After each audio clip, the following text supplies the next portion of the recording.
أعوذ بالله من الشيطان الرجيم. بسم الله الرحمن الرحيم. الحمد لله والصلاة والسلام على رسول الله. اما بعد، السلام علیکم و رحمت الله و برکاته. ما و شما سلسله درسای حقیقت روافض دنبال میکنیم و در درس گذشته ما و شما بالای عنوان ذیل درس ادامه داده بودیم و درس منوس هم ادامه داره، یعنی تمام نشده. عنوان ما این بود که رافضی ها از دیدگاه مدعیان جهاد، مجاهدین یا جهاد نماهایی که روافض را معذور به جهل میدونن و اینا را تکفیر نمیکنن. و در قسمت ما شما بالای دو مسئله گپ زدیم. یکی که اینا میگن که ما روافض را معذور به جهل میدانیم و مجاهدین دولت اسلامی را به اینا محکوم میکنن که اینا با مسلمان ها میجنگن. و در قسمت ما شما بالای نواقض و مسائل صحبت کردیم. باز در قسمت دوم گفتیم که میان فتاوای شیوخی را بیان میکنن، کدام شیوخی که اینا در قسمت روافض گروه بندی قائل هستند. روافض یک گروه خاص قلمداد نمیکنن بلکه چندین گروه قلمداد میکنن و ما شما دو قسمت هم آمدیم عقیده خود بیان کردیم. حالا میم بالای ازی گپ میزنیم که ادامه کدام شبهه هایی که وارد میکنن. یک شبهه دیگه که اینا وارد میکنن شبهه چیست که فتاوای شیوخی که تک تک روافض را تکفیر نمیکنن، یعنی به این معنی که اینا میان از یک نوع تاکتیک نو استفاده میکنن و تاکتیکشون این است که میان فتاوای شیوخی را از لابلای تاریخ میگیرن و در بین از او مثلا یا بیان میکنن، میگن که بعضی علما هستن که شیعه ها را یا روافض را تک تک تکفیر نکردن. ما برشان جواب میگیم درست است، وجود داره و این فتوا باید در امتداد تاریخ گرفته شود. یعنی امتداد تاریخ به این معنی است که ما شما از یک مقطع زمانی گذشته یک فتوا را بگیریم و حکم او فتوا امروز عمل کنیم. این یک نوع فریب است و یعنی ما شما در این قسمت نظام میدانیم هر مفتی که فتوا میده در یک عصر زمان نظر به یک نیاز فتوا میده و در مو مکان و زمانی که قرار داره قیود و شرطیات زمانی و مکانی رو در نظر میگیره و این زمان کدام نوع اسباب و وسایلی که در مو زمان وجود داشته همو اسباب و وجوهات همو زمان در نظر میگیره. و ما شما گفته میتونیم که یک فتوایی که مثلا 3 قرن پیش صادر شده باشه با قرن امروزی در تضادهای بسیار یعنی عمومی قرار می داشته باشه. مثلا هیچگاه ما شما بالای یک فتوایی که چند قرن پیش صادر شده باشه و امروز بالای از عمل کنیم چنین یک عقیده درست نیست. اگر کسی بالای ما مثلا به شکل از اشکال مثلا ادعا وارد کنه که ما چرا فتاوای سلف را در این قسمت بیان میکنیم، ما به این خاطر بیان میکنیم که از آغاز که ما بیان کردیم که رفضیت و روافض به وجود آمده تا به امروز در این عقیده هستند. همین خاطر ما در امتداد تاریخ از شروع تا به امروز از تمام علما را فتاواش بیان کردیم. کل علمای اهل سنت و جماعت نسبت به روافض ما انشالله که نقل قول کردیم فتاوایشان نسبت به روافض. ولی اینجا ما شما میبینیم که یک گروه مردم پیدا شدن به نام جهاد نماها، جهادی ها و یعنی مجاهدین و اینا میان فتوای یک عالم از یک مقطع زمانی معین زمان ماضی میگیرن و میارن در زمان حال استمراری در حالت تطبیق قرار میدن که یک نوع عوام فریبی و یک نوع ایجاد کردن تشویش و وسواس در اذهان عام است. به خاطر ما میخوایم که ما شما بیان کنیم. اگر ما امتداد تاریخ سیل کنیم در حقیقت خود روافض اینا عقاید خود از علمای اهل سنت و جماعت و حتی از عوام خود پنهان میکردن. یعنی کدام عقیده‌ای که داشتن صراحتاً این بیان نمیکردن بلکه اینا با طریقای مختلف مثل تقیه و غیره آرام آرام میدستن عقیده خود از علمای اهل سنت و جماعت و از اکثر توده های عوام خود پنهان میکردن تا که نظام صفوی به وجود آمد و نظام صفوی تحت رهبریت شاه اسماعیل صفوی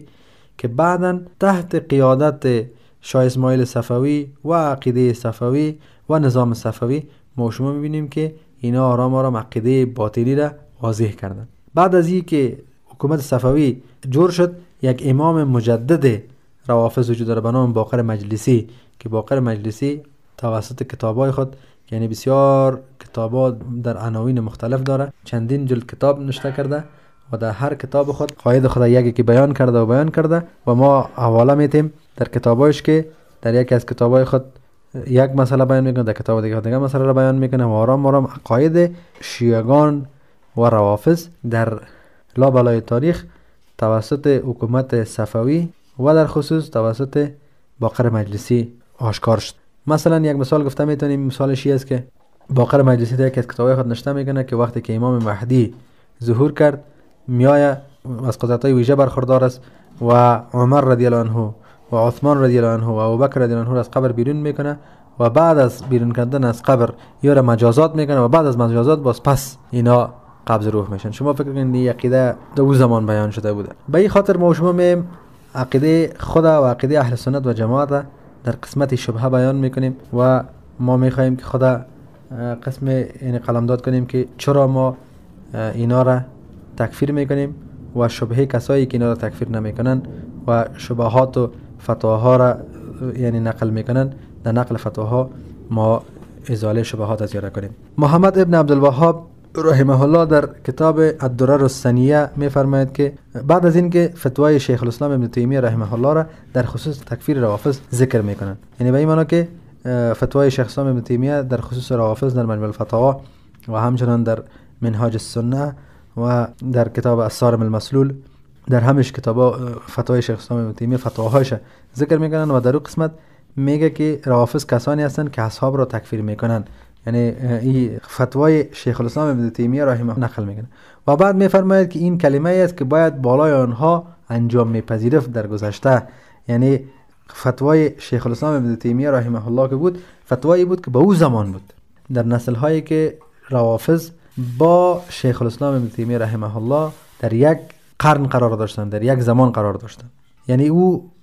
فتوای شیخ الاسلام به او زمان است. ولی تا جایی که نسل های بعدی و امروزیشان قابل بحث است، اینها از آنها بدترن. شیخ الاسلام ابن عبدالوهاب رحمه الله در کتاب الدرر السنیه میخواد که وضاحت بده که شیخ الاسلام ابن تیمیه در کدام فتوایی در او زمان داده بود. در او زمان یعنی تقریبا روافض نسبتا از روافض امروزی بهتر بودن. به خاطر چی؟ به خاطر از اینکه نسل‌های بعدی که روز به روز از سرشان تاریخ تیر شده میره و خصوصا نسل‌های امروزیشان که در عصر شیخ محمد ابن عبدالوهاب رحمه الله بودن، اینا یعنی از آنها بدترن. چرا بدترن؟ بدتر به این که در عقیده از اینا بعضی مسائل دیگه داخل شده. به طور مثال در عقیده از اینها عبادتگاه‌ها و عبادتگاه‌ها داخل شده و عبادت قبرها اضافه شده است. یعنی به این معنا که یک زمان در عقیده روافض چنین یک عقیده نبود که مثلا زیارت امام زمان را یا عبادت میکردن، یا مثلا امروز ما و شما سهل میکنیم که به نام زیارت عتبات عالیات یا سفر به عراق و سفر به ایران است که در اینجا مثل یک سفری که گویا سفر یک سفر مقدس باشه یا حرکت میکنن و مشهد میرن و در مشهد مثلا اونجا غالبا زیارت امام زمان است، بعد از او شرک و یعنی قبر پرستی را در اونجا انجام میتن و بعد از او باز تقریبا کسی که عمر ابن خطاب امیر المؤمنین رضی الله عنه را به شهادت رسانده میرن بالای قبر از او و بعد از او باز اینا میرن به کربلا و در کربلا اونجا مراکز شرک بسیار زیاد بنا کردن و اونجا میرن و یک کسی که بعد از اینکه مثال از این سفر پس بیه ایره باز یک نسبت میتن، یک اسم برش میتن، یک نام صفتی برش میتن و این شخص موصوف به یک نام صفتی میشه به نام کربلایی، که این شخص کربلایی است. کربلایی چی کرده؟ کربلایی کسی است که رفته عبادتگاه ها و قبرها را پرستش کرده و زیارت کرده، قبرها را عبادت کرده، از قبرها استغاثه کرده، از قبرها طلب کرده، از قبرها صحت خواسته، از قبرها زندگی خواسته، نعوذ بالله من ذلك، از قبرها نعوذ بالله من ذلك، از قبرها ثروت خواسته و صحت خواسته. پس ما شما سائل میکنیم که یوم البتر است، یوم البهتر نیست. روافض دیروز با روافض امروز و روافض پریروز با روافض دیروز بسیار تفاوت دارن. به می خاطر شیخ الاسلام محمد ابن عبدالوهاب میفرماید که فتوای شیخ الاسلام ابن تیمیه که بود فتوایی بود که فتوای دیروز روافض بود، ولی امروز ما و شما با یک گروه دیگری مقابل هستیم و این گروه در شرک و در کفر و در بدعت و در گمراهی از گروه دیروزشان سبقت گرفتن و به اندازه سبقت گرفتن که ما مثالشان بیان کردیم. و این زمان در روایت دیگری از فتاوای درر السنیه چنین آمده است که فتاوای شیخ الاسلام ابن تیمیه برای اینها احکام آغازین بود، یعنی به این معنی که شیخ الاسلام ابن تیمیه رحمه الله کدام فتاوایی را صادر کرده بودند در روز زمان یک حکم آغازین به خاطر روافض بوده، ولی امروز گمراهی و شرک تازه و نو داخل عقاید اینا شده. یعنی امروز گمراهی و شرکشان زیاده شده است و در گمراهی خود افزوده‌اند. چرا؟ اینها در عبادتگاه‌هایشان شرک‌ها را انجام می‌دهند. حتی در یک روایت دیگه میگه که عرب‌هایی که رسول الله صلی الله علیه و سلم به آنها ارسال شده بود چنین نمی‌کردند. یعنی ما و شما در بین روافض و در بین روافض امروزی شرک و گمراهی و بدبختی را می‌بینیم که همین اندازه بدبختی در بین مشرکین مکه وجود نداشت. مشرکین مکه‌ای که تقریباً چندین نوع بت‌ها وجود داشت و هر قبیله به خود یک بت داشت، مثلا وود و یغوث و یعوق و نصر و اصاف و نائله منا و مثلا در لات و عزا این بت‌ها وجود داشت و در یک روایت تقریبا بالغ به 366 نوع بت وجود داشت و در هر مقطع زمانی بت ساخته میشد و در هر مقطع زمانی بتا پرستش میشد، خاک پرستش میشد، یک نوع سنگ پرستش میشد. وقتی که سنگ دیگه بهتر از پیدا میشد دو طرف انداخته میشد دیگه پرستش میشد. ولی امروز ما و شما وقتی که یک فرقه را به نام روافض میبینیم و با اینا یعنی سعی میکنیم طرز عقیده از اینا را، ما و شما در میابیم که مشرکینی که به طرف از یا رسول الله صلی الله علیه و آله آمده بود، مشرکین مکه، یعنی مثل از اینا نبودن. چرا؟ به خاطر از این نبودن که در بین روافض امروزه یعنی انواع گوناگون شرکیات وجود داره، در عقایدشان، در نوشته هایشان، در اعمالشان، در افکارشان. ما شما میبینیم که یعنی یک نوع شرکیات بسیار خطرناک و گسترده در میان ازیا داخل شده و مثلا ما شما عقاید اینا را که سیل میکنیم، بیانات از اینا را که سیل میکنیم. به طور مثال یک از عقاید بعضشان در بیانات رسمی خود مثلا قسم بیانات میکنن که گویا اینا دلیل خلقت علی رضی الله عنه را میدانن، یعنی خلقت، یعنی به این معنی که حجت خلقت کائنات علی رضی الله عنه است. بعضی قصه ها را انجام میدن، مثلا قصه را انجام میدن که وقتی که رسول الله صلی الله علیه و سلم به معراج رفته بودن در سدرة المنتهی با یک شیر مقابل شدن و شیر اجازه نمیداد که رسول الله صلی الله علیه و سلم عبور کنه. بعد از او انگشتر خود برای شیر داده بود. وقتی که رسول الله صلی الله علیه و پس به مکه میبینه که انگشتر پیش علی رضی الله عنه است، یعنی به این معنی که علی رضی الله عنه در اونجاست. و مثلا میگن که علی دروازه‌بان دربار رب العزت است، نعوذ بالله، و شیر الله است. شیر الله یک نسبتی است که مثلا ما شما میگیم که نسبت شجاعتش، یعنی صفت شجاعتش ما به شیر نسبت میکنیم. یکی است که اینا به این عقیده هستن که علی رضی الله عنه کس شیر دربار رب العزت الله عز و جل است، نعوذ بالله. و اکثر شما سعی کنید که عکسایی که روافض جور میکنن در عکسای خود اینا علی رضی الله عنه را شیر جور میکنن. و بعضی اوقات ما شما سعی کنیم که عقاید را بیان میکنن، به طور مثال نجات دهنده ابراهیم علیه السلام که بوده علی رضی الله عنه بوده، یا مثلا کسی که با موسی علیه السلام تکلم کرده متکلم علی رضی الله عنه بوده. و عین زمان عیسی علیه السلام که از کلمه علی رضی الله عنه است و از آغاز تا آخر همه علی رضی الله عنه بوده. و در بعضی جاها میبینیم که میگن که وقتی که رسول الله صلی الله علیه و سلم به دنیا آمده بود، در وقت طفولیت وقتی که گریه میکردن در هنگام گریه علی علی میگفتن. در بعضی جاها ما شما سوال میکنیم که یا بیان میکنن میگن که اصل وحی باید به علی رضی الله عنه میامد، ولی جبرائیل علیه السلام اشتباه کرد، خطا کرد، وحی به رسول الله صلی الله علیه و سلم آورد، نعوذ بالله. یعنی به این خاطر ما شما میگیم که در بین از اینا ما شما کلمات را میبینیم و اعمال را میبینیم و اعتقادات را میبینیم که حتی مشرکین مکه به این نبودن اینا که رسول الله صلی الله علیه و سلم به طرف از او ارسال شده بود. خب از اون جمله مثلا ما شما سعی میکنیم عبادت اولیاء، اینا اولیای خدا عبادت میکنن، درجه الوهیت میتن، مثلا درجه ربوبیت میتن که ما شما مثالش بیان کنیم. بعضی مثلا عقاید این که اهل بیت به ایشان نفع و ضرر رسانده میتوانند. اینا مثلا میگن که اهل بیت که هستن کسایی هستن که از گناههای کبیره و صغیره معصوم هستن و یا نفع و ضرر رسانده میتونن و در بینشان حتی در امام 12 یا امام غایب که گویا امام مهدی باشه، این شخصی که پیش از یا غایب است و معلوم نیست به نام صدقه جمع میکنن و بعضی اوقات سعی کنی که بزرگاشان عقاید بیان میکنن که غرب آمده که از ما امام زمان دستگیر کنه. اونو شخص به این عقیده هستن که یعنی نظام منتظر هستن و بعضی وقتا سعی کنی که صدا میکنن که یا امام زمان برای بیرون شو، کی بیرون میشی و چه وقت بیرون میشی. بعضی کفریات و شرکیات یا بیان میکنن. و در این حال ما و شما سعی میکنیم که در محرم یا با گفته خود از اینا عاشورا، نه دی محرم، کدام نوع کفریاتی که از یا سر میزنه، کدام کلماتی که از یا سر میزنه. یا بعضی اوقات ما شما سوال میکنیم که اینا در زیارت ها توغای زیارت که بلند میکنن و جنده های زیارت بلند میکنن و در بین ازو مثلا کلمات شرکی نشته میکنن، مدد خواستن از علی رضی الله عنه، مدد خواستن از حسین رضی الله عنه، از حسن رضی الله عنه و مثلا از سایر اولیاء مدد خواستن، قبرهای از عبادتگاه ها جور کردن و با سجده کردن، طواف کردن و امثالهم. و اینها عقیده دارن که این عملشان ایشان را به الله عزوجل نزدیک مینماید. اینمی عقایدی که انجام میتن، اینی عقاید خدا یا یعنی اینمی اعمال خدا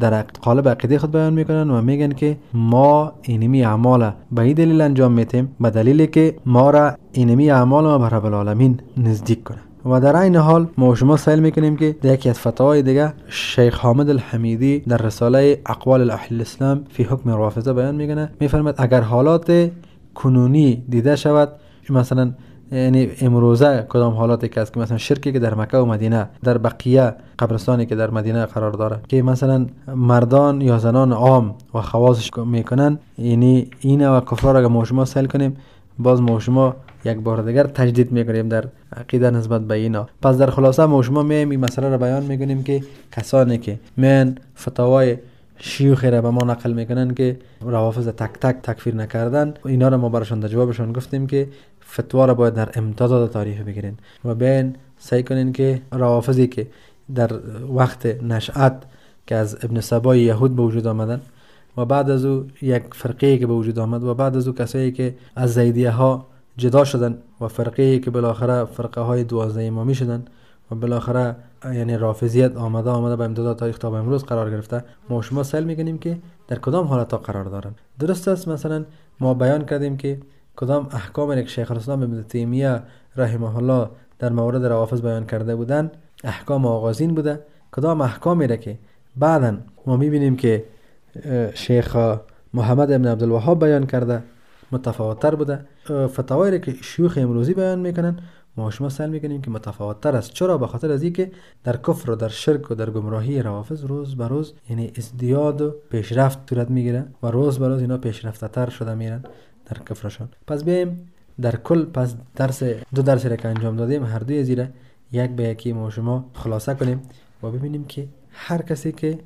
دارنده عقیده فوق را یعنی دارنده عقاید فوق را کافر نمیداند، این باید چی کنه؟ این شخص باید در عقیده خود تجدید کنه و عقاید خود نسبت بر اسلام و نسبت به تکفیر تازه کنه و عقیده اهل سنت جماعت را در این خصوص بگیره. به خاطر از این یک کسی که عبادت قبور میکنن، کسی که عبادت زیارتگاه ها را میکنن، کسایی که مثلا اصحاب کافر میدونن، کسایی که خلفای راشدین کافر میدونن، مرتد میدونن، کسایی که در شأن امهات المؤمنین طعن و لعن وارد میکنن، کسایی که مثلا در شرک ربوبیت و الوهیت داخل هستند، کسایی که توحید را قبول ندارن و کسایی که اسلام را قبول ندارن و کسایی که نام اسلام را قبول ندارن، کسایی که عقیده در تحریف قرآن دارن، اینی شخصا را، اینی رقم اشخاص اگر ما شما کافر نمیدانیم پس کافر کی را میدانیم؟ و این خاطر خلاصه درس خودم ما بیان میکنیم، ما میگیم که هر کسی که عقاید فوق را مجموعاً یا یکی داشته باشه، یعنی مجموعی از عقاید را که ما بیان کردیم داشته باشه یا از جمله یک عقاید داشته باشه، این نزد اهل سنت و جماعت از کسی است که اسلام نقض کرده، از مرتدین است و در بعض اوقات در مشرکین داخل میشه، از جمله مشرک می باشه و قتال علیهش واجب است و ما و شما قرآن و سنت دلیل داریم که با چنین مردم یعنی قتال کنیم. بعضی کسایی میگن که قتال فقط با امریکاست و اینا رو دعوت کنیم و یا ما بیان میکنیم، ما میگیم کفر ردت و ارتداد از کفر اصلی کده غلظتش زیاد است. به این خاطر از عقیده سلف ما مانده که اول با مرتدین و بعد با کفار اصلی جنگ کنیم و وقتی که ما شما میبینیم که فعلا همه در یک صف قرار دارن، پس هیچ نوع